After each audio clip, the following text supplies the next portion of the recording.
ఫైనల్గా మేము బీసీలమని చెప్పి మొన్న వరంగల్లో బీసీ సభ 1,00,000 మంది పెట్టుకున్నారు. స్టేజ్ పైనే 300 మంది కూర్చున్నారు.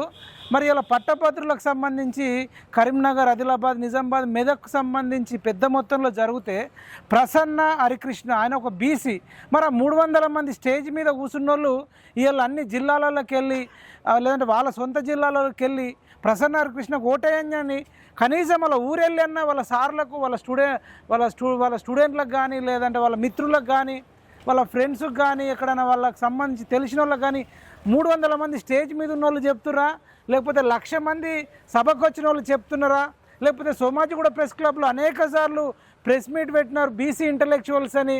అదేవిధంగా ఇందిరా పార్క్ దగ్గర ధర్నా చౌక్ కాడ పెట్టినారు.